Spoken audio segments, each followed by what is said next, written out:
Hello again, welcome to the Ref Show. We have Brian Deane and Keith Hackett on duty this week. Among the topics, the Women's World Cup. Some patchy performances there, but also some outstanding ones by referees. One in particular that we'll be talking about. The subject of elbowing has been raised, as it were, not just by Wayne Rooney and the events of the England match, but there have been several incidences of elbows going unpunished at the Women's World Cup in Canada, and we'll be checking out the MLS as well. Gents, welcome. England's victory over Mexico by 2-1. The referee was barely noticed from New Zealand, Anna-Marie Keighley. But I know, Keith, for one, you thought she was outstanding. She was. First of all, her level of fitness was amazing. She was up with play. Signals, management of the game itself was pretty outstanding.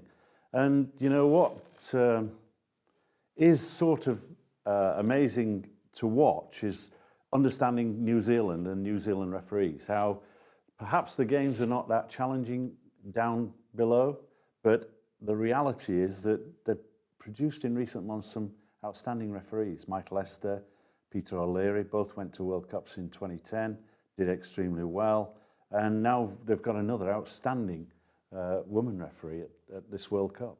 RefCam was really impressed. Guy Beale was on duty. He talked about her also being outstanding at reading the game, Brian, which, you know, for a referee at any level in any competition, the players want to have a referee who understands what they're doing, where the game's going. Yeah, I mean, maybe she's got a background of playing herself, so she can take a lot of things on. I mean, it's interesting and refreshing to hear Keith talk about the level of fitness, because I know that, you know, playing, when you see a referee of certain stature, you know, and it really makes a difference when you're on that pitch yourself and you see that the referee is up to the play. I know one comment that you made over the weekend. I don't think you from your memory, you've seen a better performance by a female official than this, which is praise indeed.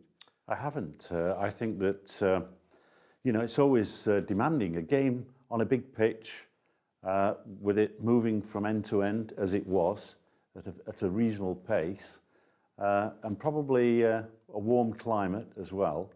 So I think that she clearly did about 11,500 to 12,000 metres, I suspect, in the game. But I did notice that there were times when there was those explosive sprints, where we would measure it in the Premier League. We would measure it at 7 metres per second. I know that's a bit technical, but the whole aspect of it was that when she needed to make the big decisions, she was ideally placed. And when referees looked towards her, perhaps to question the decision, she was right standing there and smiling, which I thought was brilliant. Yeah, there hasn't been too much questioning of decisions, which is another plus for the women's game, or histrionics. We'll talk about that later, perhaps in the second part of the Ref Show. But she's 32 years of age, is Anne-Marie, Brian. Would you be accepting of her at that age? She's got time to develop. If you saw her coming into the professional male game, would that bother you, or would you encourage that? It's a very emotive subject, I think. It is.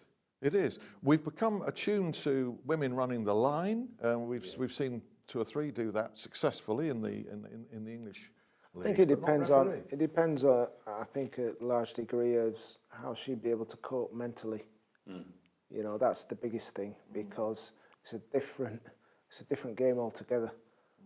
For me, I'm all in favour of, you know, that kind of progression. But what you have to understand is that you have to be able to cope with that kind of environment as well. So, you know, you might get less chances to make sure you get it right. That's the issue. It's not a physical barrier, is it? No. It's more, you're saying, the environment. The environment, how intimidating it can be. You know, it's quicker, and I don't mean quicker physically. It's quicker up here. It will come though, Keith, won't it? Well, England's behind the times. I mean, we see. I think there's a woman referee in the Bundesliga, one in Italy. I think there's one in the Nordic countries, Sweden. So I think that barrier has been broken on the continent. and in other parts of the world. Here, we've got a massive tradition. I think we've also got a game that is well established. And I think Brian raises some valid points. How do they cope? One, with the number of games, because remember, during the season, it's basically 2 per week. Then they've got a job to do. Remember, at Football League level, they're amateur in the truest respect. They're having to work. So I think there are some additional pressures. But my view was that I thought that Sean Massey and Wendy Toms in the past were knocking on the door and perhaps deserved the opportunity to have a run out on the Football League, just to say, hey, how good are they? Because remember that those two refereed at Conference League level to get onto the... Amy Fern has, hasn't she? And she has experience of refereeing in the Football League, but it seems to come and go, the development. 1 or 2 flag bearers who then disappear, and you're looking for others to take their place. But looking at again at the Women's World Cup, Carol Ann Chenard of Canada was another, I believe, who excelled in the Brazil win over Spain. There is a debit side as well, and we've seen 1 or 2 kind of howlers. Colombia, France, Leanne Quinn was the referee there. It was a handball for a penalty missed in that game, quite clearly. Overall, though, an overall point, the Women's World Cup has been extended from what I think was 17 countries to now 24. Is that an overstretch, bearing in mind that we've seen some fairly weak teams? I mean, Ecuador were hit for 10 by Switzerland, for instance. And does that overstretch apply to the number of referees as well? I think as far as the number of teams are concerned, I think it's an overstretch. I think there should be other competitions where the standard, giving them the opportunity to play against international teams should take place so that they develop to a level and it becomes a meaningful World Cup, and you don't have 10-1 results at a World Cup, which doesn't flag a good status of the game at that level.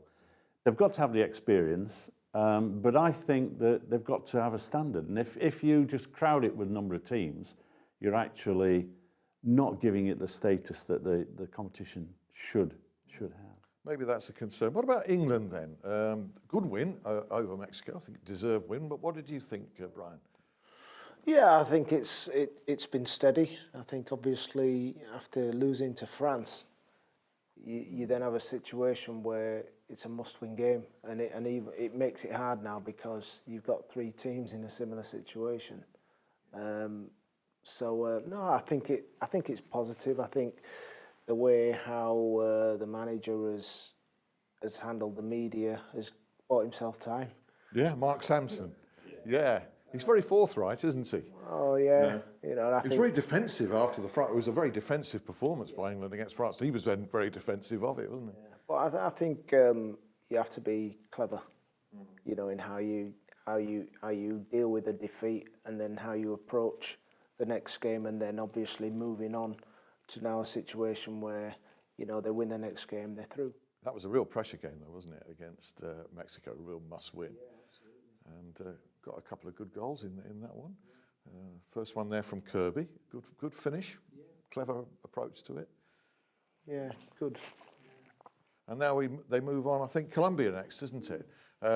Who had that shock win over France? Yeah, I mean Colombia. They defended for their lives, didn't they? There was some fantastic play, and then they got the first goal, which I thought was a very good goal on the counter, and then the second goal again when France were throwing everything at including the kitchen sink at them, and then they've broken and they've scored again. So a little bit distorted, when you look at the quality of the French attacks.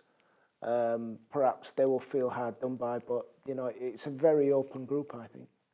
Well, in the second part of the ref show, don't go away. Do join us for that. We'll be very big on elbowing. And Laura Bassett, my goodness, did she take a bash to the elbow in England's game against France? It went unpunished by the referee. Apparently didn't see this blatant elbow. But I think one thing, chaps, we can talk about there is the uncomplaining nature. Goodness me, if that had been an England player or a Premier League footballer, they'd still be on the deck, wouldn't they? Nowadays, yeah. Near enough.